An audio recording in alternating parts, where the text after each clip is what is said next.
요한복음 9장 1절에서 12절 말씀을 가지고 요한복음의 7대 기적, 표적 가운데 여섯 번째 표적으로 빛 되시는 예수님, 빛 되시는 예수님이라는 제목으로 하나님 말씀 나누겠습니다.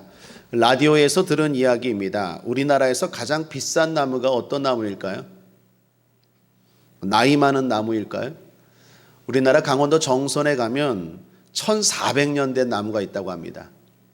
그런데 그 나무가 가장 비싼 나무는 아니라고 합니다. 그럼 가장 큰 나무일까요? 경기도 양평에 가면 폭이 42m나 되는 큰 나무가 있다고 합니다.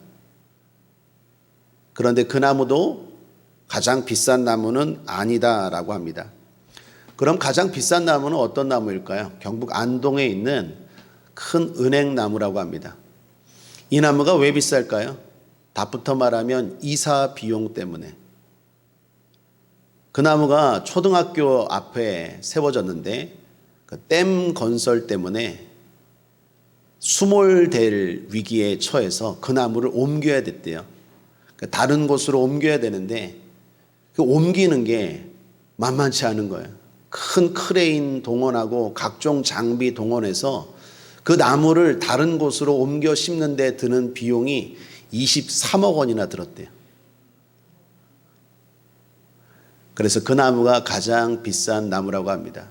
제가 라디오에서 그 이야기를 듣다가 갑자기 주님의 음성이 들려왔어요. 네가 왜 비싼지 아냐? 너가 왜 비싼지 아냐? 네가 왜 마귀가 너를 무서워하는지 아냐? 네가 왜 존귀한지 아냐? 네가 좋은 학교 나오고 네가 잘나서 네가 건강해서 네가 젊어서? 아니다. 이사 비용 때문이다. 내가 너 구원하려고 내 아들을 줬어 임마. 사랑하는 여러분, 우리가 왜 귀합니까? 왜 우리가 비쌉니까? 왜 마귀가 우리를 건드리지 못하죠? 이사 비용 때문에 그래요. 성경 갈라디아서 3장 13절에 그리스도께서 우리를 위하여 저주를 받은 바 되사 율법의 저주에서 우리를 속량하셨으니 예수 그리스도가 우리를 위하여 대신 십자가 저주를 받으셨어요. 그래서 우리는 가장 귀하고 가치 있고 복된 인생인 줄 믿습니다. 그걸 알았다면 어떻게 해야 될까요? 예수님 붙들어야 돼요. 내 힘으로 사는 게 아닙니다. 돈이 있습니까? 건강이 있습니까? 그걸로 되는 게 아니라 예수 붙들 때 우리는 가장 가치 있고 강력한 인생을 살 수 있는 줄 믿습니다.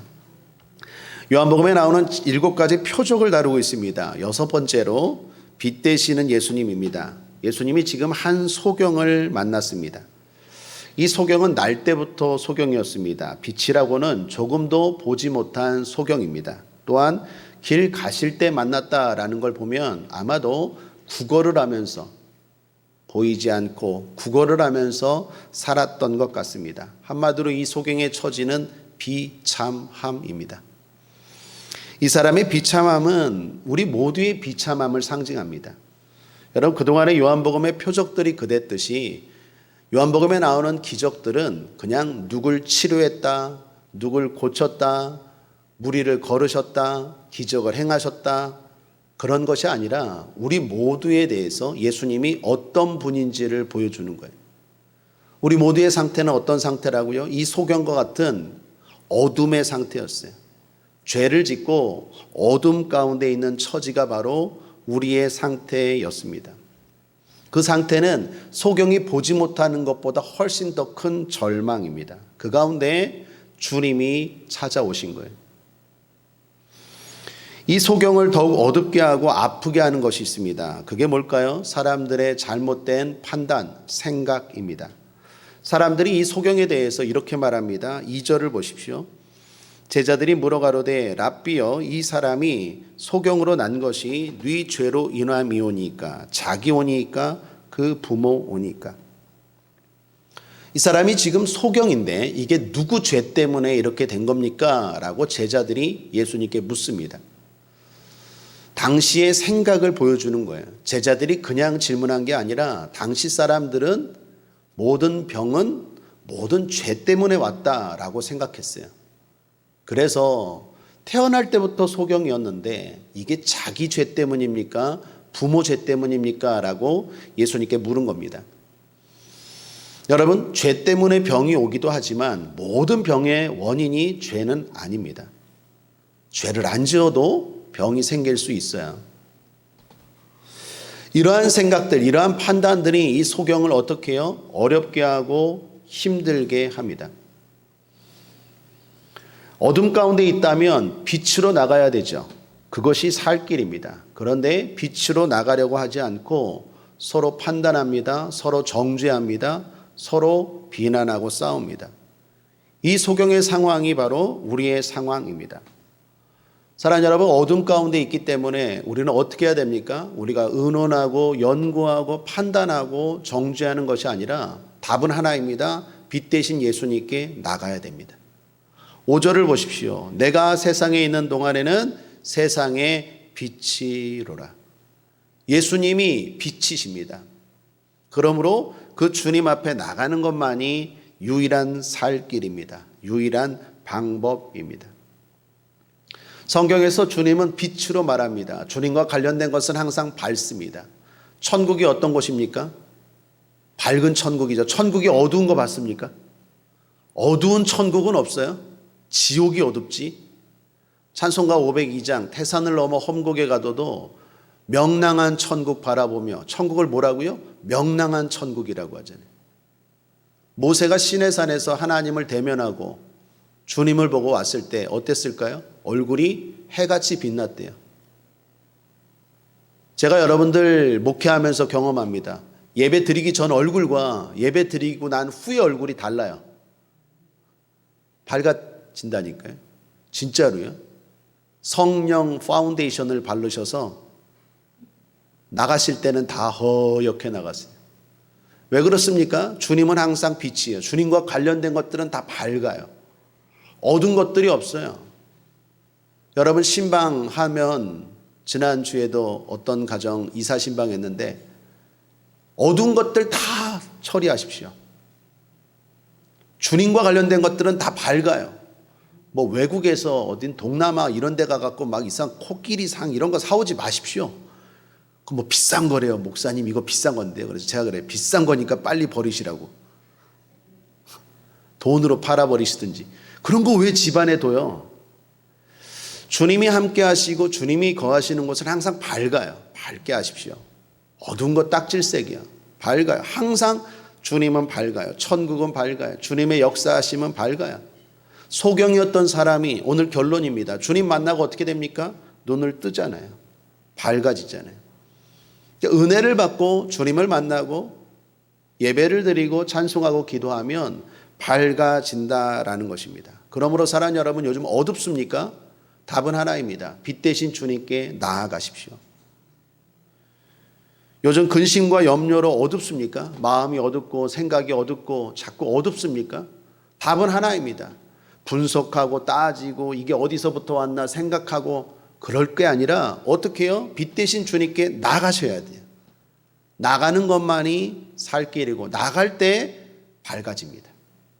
내 삶이 밝아지고 내 영혼이 밝아지고 내 생각이 밝아지고 내 혼이 밝아지고 내 모든 삶의 환경도 밝아져요. 그러므로 사랑하는 여러분, 영적인 소경, 우리 모두가 밝아지는 비결은 주님 앞에 나아가는 것입니다. 자, 그러면 어떻게 나아가야 될까요? 딱 하나 주님 보는 게 있습니다. 뭘까요? 믿음. 믿음으로 나가셔야 돼요. 오늘 우리가 주님 앞에 나왔습니다. 어떻게 예배 드려야 될까요? 믿음으로 예배 드려야 됩니다. 히브리서 11장 6절에 하나님께 나아가는 자는 반드시 그가 살아계신 것과 자기를 찾는 자들에게 상 주시는 이심을 믿어야 할지니라. 하나님 살아계신 것 믿습니까? 아멘. 그분이 좋으신 하나님, 나에게 상 주시는 복 주신 하나님이심을 믿습니까? 나의 아버지 되심을 믿습니까? 아멘. 믿음이에요. 주님은 딴 거 없습니다. 믿음입니다. 그러므로 이 믿음을 가지고 오늘 본문을 가지고 세 가지 믿음에 대해서 살펴봅니다. 첫 번째, 순종의 믿음입니다. 예수님 앞에 나아갈 때 순종의 믿음을 가지고 나가야 됩니다. 오늘 예수님이 이 영적인 육적인 한 소경을 치료하십니다. 고쳐주세요. 그런데 어떻게 고쳐주십니까? 한마디로 치료 과정이 좀 복잡해요. 땅에 침을 뱉으십니다. 진흙을 개세요. 그리고 그걸 눈에 바르세요. 소경인 눈에 바르세요. 그리고 나서 연못, 그것도 실로암이라는 연못, 거기에 가서 꼭 씻으라고 말합니다. 실로암이라는 연못은 구약의 히스기야 왕 때 만들어진 세로 9m, 가로 6m의 인공 연못입니다. 그 연못에 가서 꼭 씻으라고 말합니다. 여러분 질문합니다. 예수님 말씀 한마디로 치료하실 수 있을까요? 없을까요? 있죠. 터치 한 번으로 치료할 수 있을까요? 없을까요? 있죠. 안수 한 번으로 치료할 수 있을까요? 없을까요? 있죠. 그런데 왜 이렇게 복잡하게 할까요? 답은 믿음이에요. 오늘 이 소경은요, 어떻게 만납니까? 길 가다가 만났어요. 다른 사람들은 주님 앞에 나올 때 치료받고자 하는 마음으로 나왔어요. 특별히 혈루병 걸린 여인, 12해, 12년 동안 혈루병 걸린 여인은 예수님의 옷깃을 만지기만 해도 내가 낫겠다라는 믿음으로 그 옷깃을 잡았을 때 주님이 아무것도 안 하셨는데도 혈루의 근원이 마르고 예수 그리스도의 능력이 흘러간 줄 믿습니다. 그 여인에게는 뭐 할 게 없어요. 왜요? 그 여인 자체가 믿음으로 나왔기 때문에. 그런데 이 소경은 그렇지 않아요. 믿음이 있는지 없는지를 몰라요. 믿음을 보여야 돼요. 길 가다가 우연히 만났잖아요. 주님은 불쌍하다고 구원하시고 불쌍하다고 치료하지 않아요. 비참하다고 구원하시고 비참하다고 치료하지 않아요. 믿음을 보이셔야 돼요. 믿음을 보이실 때 치료하시고 믿음을 보이실 때 구원하세요. 이 소경에게 지금 주님이 왜 이런 복잡한 과정을 행하실까요? 믿음을 불러일으키는 거예요. 내가 지금 침을 뱉었다. 무슨 말입니까? 너를 치료한다는 거예요. 내가 흙을 개고 있다. 이 사람에게 기대감이 생기겠죠. 뿐만 아니라 앞에 2절에서 제자들이 물었잖아요. 이게 누구 죄로 인함입니까? 라고 물었을 때 주님 뭐라고 답변하십니까? 누구의 죄도 아니라 하나님의 일을 나타내고자 함이래요. 이 사람은 자기도 그렇게 생각하고 살았을 거예요. 나는 날 때부터 소경, 나는 저주받은 인생, 죄로 인하여 신이 버린 인생, 그래서 보지 못하는 인생. 그런데 예수님이 뭐라고 말합니까? 하나님의 일을 나타낸대요. 이 사람 마음에 자꾸 믿음이 생기는 거예요. 예수님이 지금 이런 과정을 통해서 어떻게 해요? 믿음을 불러일으키는 거예요. 여러분 설교도 마찬가지입니다. 결론은 간단해요. 오늘 메시지도 간단합니다. 예수 믿으십시오. 그런데 왜 그렇게 20분, 30분, 40분 성경, 예화 이런 것들을 통해서 자꾸 여러분들에게 하는 건 뭐예요? 지금 믿음을 불러일으키는 거예요. 믿음을. 찬송하면서 기도하면서 설교하면서 말씀을 듣고 예배하면서 자꾸 믿음이 불러일으켜져야 돼요. 주님이 지금 믿음을 불러일으키세요. 그리고 마지막에 말합니다. 실로암 연못에 가서 씻으래요. 다른 연못 가면 안 돼요. 성경은 그 실로암 연못이 어떤 연못인지 가로 열고 가로 닫고 설명하고 있어요. 보냄을 받았다. 실로암이라는 건 보냄을 받았대요. 주님이 말씀하시는 곳, 내 생각을 내려놓고 내 의견 내려놓고 주님이 말씀하시는 그대로 실로암 못에 가야 돼요. 어쩌면 실로암 연못이 내가 보기에 별로 좋아 보이지 않을 수도 있어요. 그래도 거기로 가야 돼요. 주님이 글로 보내셨어요. 그러한 순종의 믿음을 통하여 이 소경이 치료를 받더라라는 것입니다. 그러므로 사랑하는 여러분, 주님 앞에 똑똑함 필요 없어요. 주님 앞에는 순종하는 믿음이 필요합니다. 우리 앞에 오병이어 기적 때도 빌립은 똑똑했죠. 이 5,000명이나 되는 사람들, 아이와 여자까지 수만 명이나 되는 사람들을 먹이라고 했을 때 빌립은 바로 계산을 해서 200데나리온이라는 돈을 계산했어요. 주님의 기적 앞에 똑똑함은 아무 소용없어요. 안드레처럼 믿음을 보이셔야 돼요. 우리가 오늘도 순종하는 믿음, 하나님 말씀 앞에 순종하는 믿음을 통하여 여러분의 삶에 기적과 은혜와 축복이 임하길 바랍니다. 맑고 환한 천국을 지금부터 살지어다. 살게 될지어다. 걱정과 근심과 염려가 떠나가고 주님이 응답하심으로 기적을 오늘도 체험하고 기쁘게 살아가는 저와 여러분 되기를 주님의 이름으로 축원합니다. 그러기 위해서는 딱 하나, 다른 거 필요 없어요. 순종하는 믿음이, 아멘하는 믿음이, 맞습니다, 믿습니다, 내가 그렇게 하겠습니다 하는 믿음이. 두 번째로 계속되는 믿음입니다. 자, 소경이 치료를 받았습니다. 그리고 밝은 세상을 보게 되었어요. 그런데 아쉬운 게 있습니다. 그건 소경이 주님을 몰라본다는 것입니다. 사람들이 질문합니다. 깜짝 놀랐어요. 너 소경이었잖아. 너 길거리에 늘 앉아서 구걸하던 소경이었는데 너 어떻게 보냐? 내가 보이니? 라고 사람이 물어요. 도대체 어떻게 보게 되었느냐라고 질문하니까 이 소경이 이렇게 답변합니다. 11절을 함께 읽겠습니다. 시작.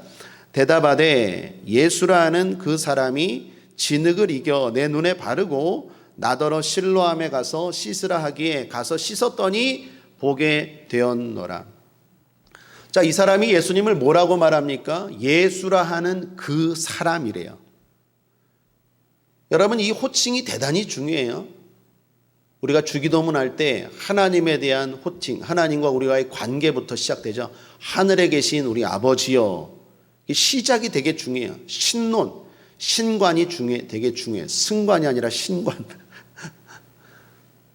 여러분, 이 소경이 예수님을 뭐라고 표현해야 돼요? 여러분 같으면 주님이 치료를 받았어요. 주님의 기적을 경험했어요. 그러면 뭐라고 해야 됩니까? 주여라고 해야 되잖아요. 주님이라고 해야 되잖아요. 이제 예수님을 내 삶에 영접해야 되잖아요. 그러한 만남을 믿음으로 연결해야 되잖아요. 근데 문제는 뭐냐? 이 사람 그 놀라운 기적을 경험했음에도 불구하고 예수님이 누구인지 몰라요. 그래서 이렇게 말합니다. 예수라는 그 사람이 나를 고쳐줬대. 이게 안타까운 거예요. 오늘날도 마찬가지입니다. 많은 사람들이 하나님의 은혜를 알게 모르게 경험해요.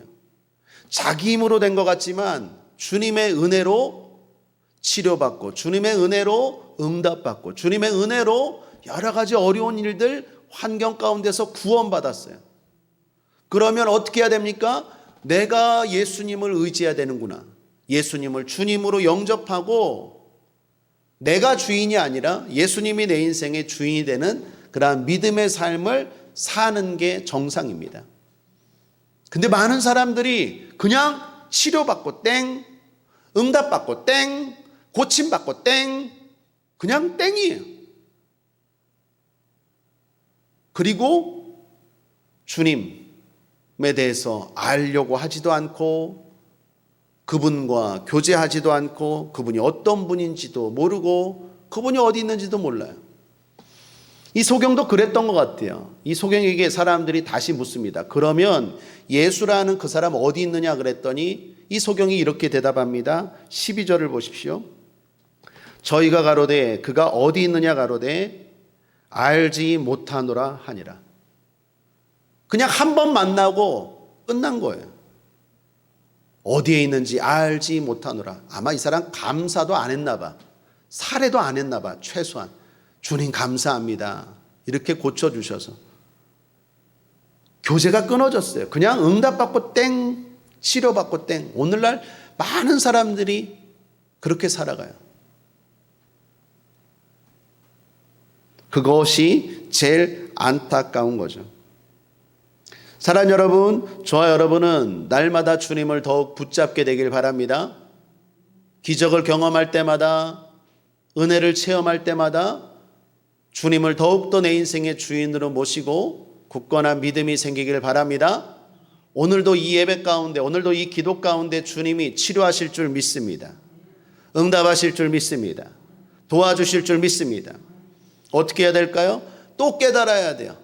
주님. 내 인생의 주인은 주님밖에 없습니다.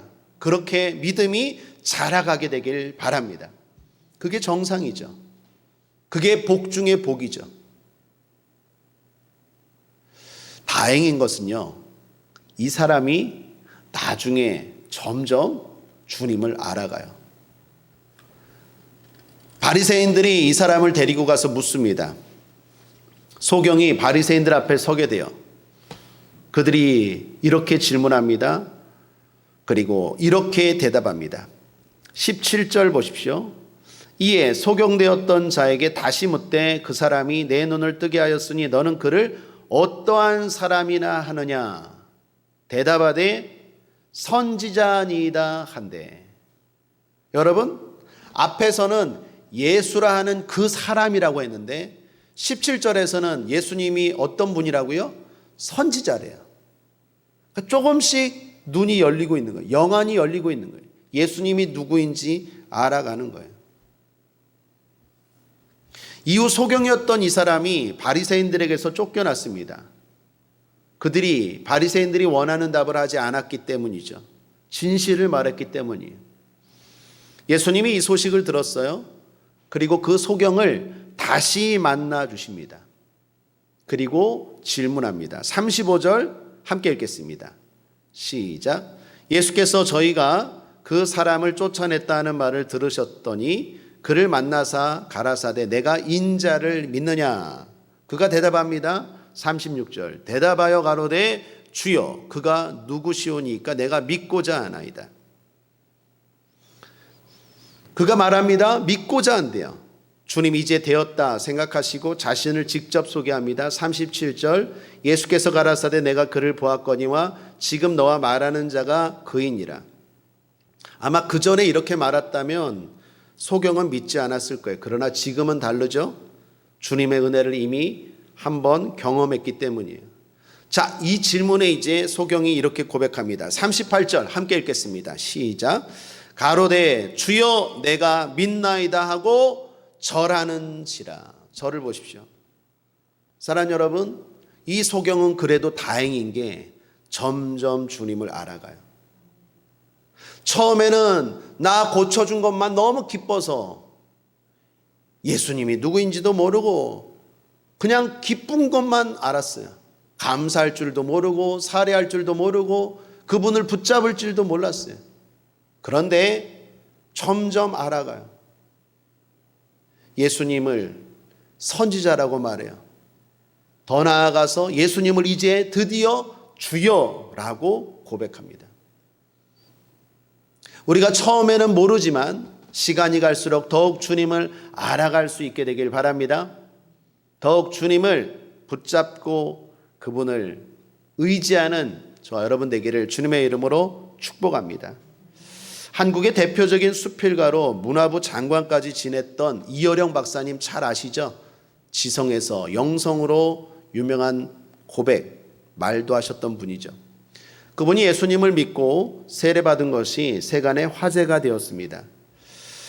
딸과 손자의 질병, 그 치유 과정을 보면서 이분이 인간의 무력함을 깨닫고 예수님을 믿게 되었다라고 고백합니다. 그때 나이가 75이었어요.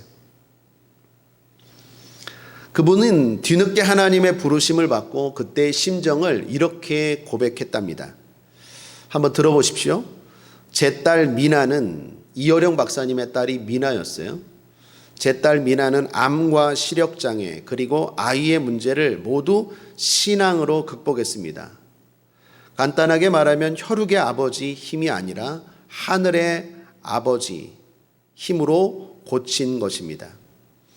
그래서 나는 딸에게 이렇게 말했습니다. 나의 지식과 돈이 너를 구하지 못했다. 정말 내가 주 안에서 편안함을 얻었다면, 새로운 생명을 얻었다면 나의 무력이 증명된 것 아니냐. 내가 이 무력함에 매달려 지금까지 살았구나. 같이 동행하자. 지금은 자신은 없지만 내가 시력을 잃어가면서 본 빛을 나에게도 보이게 해달라. 우리나라 최고의 지성인이라고 불리우는 이어령 박사님, 그분이 돈도 많고 똑똑하고 그럼에도 불구하고 딸과 손자가 죽어가는 그 아픔, 그리고 딸이 그 아픈 인생 가운데서도 암과 투병하고 험악한 인생을 헤쳐나가는 것에 대해서 아무런 도움을 주지 못하는 자기의 힘을 보고 무기력함을 느낀 거예요. 무력함을 느낀 거예요. 그런데 오히려 딸을 보니까 그걸 잘 이겨나가더라는 거예요. 어떤 아버지의 힘으로? 하늘 아버지의 힘으로. 육신의 아버지가 도움이 안 되고 하늘 아버지가 도움이 되더라는 거예요. 그걸 보고 이 아버지가 도대체 네가 믿는 하늘 아버지는 누구냐? 암에 걸려서 딸이 시력을 잃어갔거든요. 암이 너무 심해지면 시력을 잃어갔어요. 시력을 잃어가면서도 그렇게 밝게 살아가게 만드는 도대체 네가 말하는 빛 대신 예수님은 누구냐? 나도 지금은 자신 없지만 한번 믿어보겠다. 그리고 마음을 연 거예요. 그때 나이가 75이었어요. 우리는 하나님의 은혜죠. 그래도 일찍 믿은 게 75세 예수님을 영접한 거예요.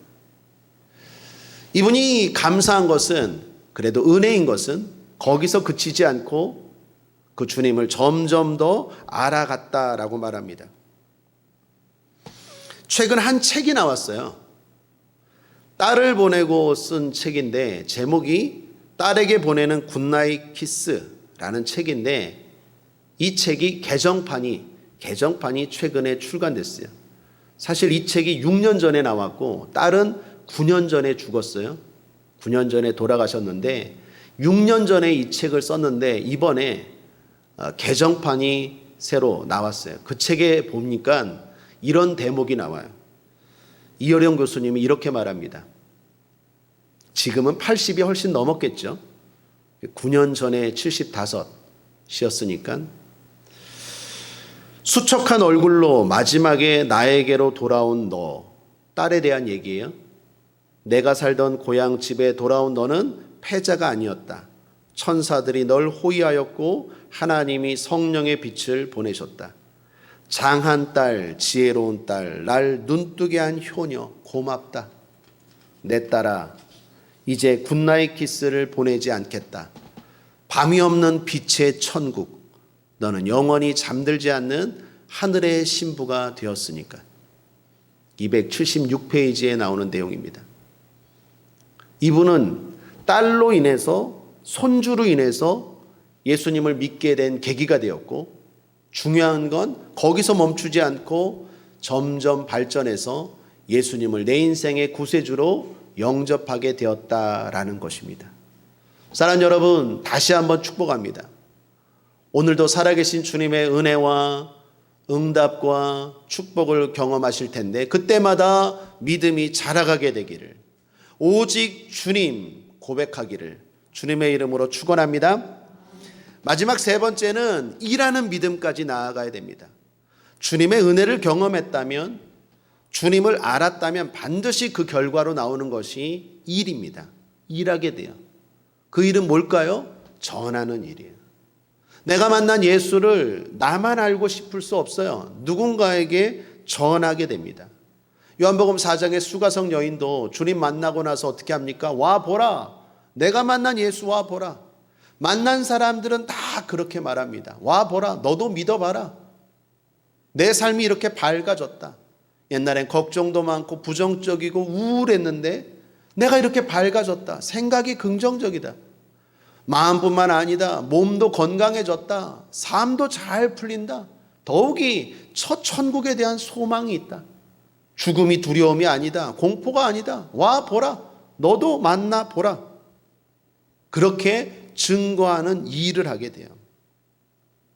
오늘 본문에 주님은 눈먼 소경을 앞에 두고 이런 말씀을 하시죠. 4절입니다. 4절. 때가 아직 낮음에 나를 보내신 이의 일을 우리가 하여야 하리라. 밤이 오리니 그때는 아무도 일할 수 없느니라. 우리가 하여야 하리라. 그렇습니다. 주님만 일하는 게 아니라 우리도 일하는 거예요. 제자들도 일하는 거고 지금 우리 예수를 믿는 저와 여러분도 일해야 합니다. 그것이 가장 큰 복 중의 복이고 가장 성숙한 믿음이에요. 순종하는 믿음, 주님을 알아가는 믿음, 더 나아가 마지막 최고는 그 주님을 증거하는 믿음, 일하는 믿음입니다. 일할 수 없을 때가 와요. 죽음이겠죠. 또는 우리가 어떤 큰 어려움을 당할 때겠죠. 일할 수 없을 때가 온대요. 그때가 오기 전에 주님 말씀합니다. 우리가 열심히 일하자라고 말합니다. 주님을 증거하는 일은 가장 밝고 밝은 일입니다. 다니엘서 12장 3절 하반절에 보면 많은 사람을 옳은 대로 돌아오게 한 자는 별과 같이 영원토록 비치리라. 주님을 증거하고 주께로 많은 영혼을 인도하는 일은 밝음을 넘어 영원토록 비치는 가장 밝은 복된 일인 줄 믿습니다. 우리 국제하모니계 모든 성도들, 저와 여러분을, 저를 포함해서 우리 모두가 일하는 일꾼 되길 바랍니다. 주님을 날마다 증거할 수 있게 되길 바랍니다. 재미난 이야기 2개 하고 마치죠.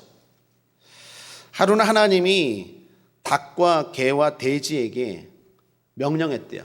너희들 이제 세상에 내려가서, 인간 세상에 내려가서 1년 동안 사람들을 위하여 할 일이 무엇인가 찾아보고 그리고 일하다 오너라 라고 했대요. 1년 후에 닭과 개와 돼지가 하나님 앞에 다시 섰어요. 제일 먼저 닭이 하나님께 말합니다. 하나님, 사람들이 너무 정신없이 살아요. 그래서 제가요, 꼭기요, 정신 좀 차려, 꼭기요, 대낮까지 자지 말고, 우리 아들 어디 갔나, 꼭기요, 빨리 좀 일어나. 제가 그거 하다 왔어요. 그랬더니 하나님이 아이고 잘했다, 내가 너한테 벼슬을 주겠다. 그래갖고 닭벼슬이 이렇게 딱. 두 번째, 개 보고 물었어요. 너는 인간 세상 가서 뭐하고 왔느냐 그랬더니 아이고 하나님, 세상에 내려가 보니까 도둑놈들이 왜 이렇게 많은지 제가 그래서요 멍멍 도둑 지켜줬다고. 아 그랬냐? 그러면 내가 빠른 다리를 주겠다. 그래서 그때 개가 다리가 생겼대요. 그러니까 개가 그 하나님께 받은 다리가 너무 감사해서 오줌을 쌀 때마다 이렇게 들고 싼대죠. 하나님이 주신 다리인데 더러운 거 묻으면 안 되지 그랬대요. 마지막 세 번째, 돼지한테 물었대요. 돼지야, 너는 인간들을 위해서 뭐하고 왔느냐 그랬더니 별거 없던데요? 다들 잘 먹고 잘 살던데요? 그래서 저도 1년 동안 실컷 놀고 왔어요. 그랬더니 하나님이 여봐라, 저 돼지의 입과 주둥이를 쳐라 그래갖고 돼지 입이 코랑 이렇게 주둥이 맞아갖고 이렇게 눌러졌대요. 여러분, 누가 지어낸 얘기겠죠. 교훈은 뭡니까? 일하라는 거예요. 일합시다. 또 하나, 재밌어 하니까 시골 잔칫날 왜 돼지 잡을까요? 소 안 잡고 개 안 잡고 왜 돼지 잡을까요? 주인이 소를 잡으려고 하니까 소가 그러더래요. 주인님, 제가 죽으면 밭농사 누가 합니까? 그러네, 너 잡으면 안 되겠다. 잔칫날 개를 잡으려고 하니까 개가 말합니다. 제가 죽으면 집은 누가 지킵니까? 너 잡으면 안 되겠다. 주인이 잔칫날 고양이 잡으려고 하니까 제가 죽으면 쥐는 누가 잡습니까? 아이고, 너도 안 되겠구나. 주인이 할 수 없이 돼지에게 갔더니 돼지가 쿨쿨 자고 있대요. 저놈 잡아라. 아무 일도 안 하는 저놈. 그래서 잔칫날 돼지를 잡았대요. 그때 이후로 돼지를 잡는데요. 누가 지어낸 얘기겠죠. 그러나 교훈은 분명해요. 사명이 생명입니다. 생명이 다하는 게 죽음이 아니라 사명이 다하면 죽는다는 거예요. 일할 때 일할 수 있는 저와 여러분 되길 바랍니다. 일하지 않고 사명 감당하지 않으면 이 땅을 살 의미가 없겠죠. 하나님 부르신다는 거예요. 오늘도 최고의 믿음, 일하는 믿음, 증거하는 믿음, 증인으로 사는 믿음, 전하는 믿음으로 살게 되기를 주님의 이름으로 축원합니다. 말씀을 정리합니다. 빛 되시는 예수님이라는 제목으로 오늘 말씀 나누었습니다. 빛 되시는 예수님 앞에 나가는 것만이 어둠 가운데 살아가는 영적 소경인 우리 모두의 유일한 방법입니다. 순종의 믿음을 가지고 거기서 더 주님을 알아가는 계속되는 믿음으로, 그리고 더 나아가 주님을 위해 일하는 믿음으로까지 발전합시다. 우리는 점점 좋아지고 있습니다. 아멘. 서로 옆 사람과 인사하겠습니다. 우리는 좋아지고 있습니다. 우리는 좋아지고 있습니다. 할렐루야. 돼지 맙시다. 기도하겠습니다. 좋으신 하나님 아버지 감사합니다. 오늘도 우리를 사랑하시고 축복하시니 감사합니다. 빛 되시는 주님 앞에 나아갑니다. 오늘도 우리 인생을 맑고 밝고 환하게 하여 주옵소서. 우리 성도들 어두운 분 계십니까? 근심으로, 문제로, 염려로, 걱정으로 어두운 분들 계십니까? 오늘 맑고 밝고 환한 인생 되게 하여 주옵소서. 문제를 해결하여 주시고 질병을 치료하여 주셔서 맑고 밝고 환한 인생 되게 하여 주옵소서. 그리고 더욱 주님을 의지하는 믿음 갖게 하여 주옵소서. 그리고 더욱 주님을 증거하는 삶 살게 하여 주옵소서. 감사드리며 예수님의 이름으로 축복하고 기도했습니다. 아멘.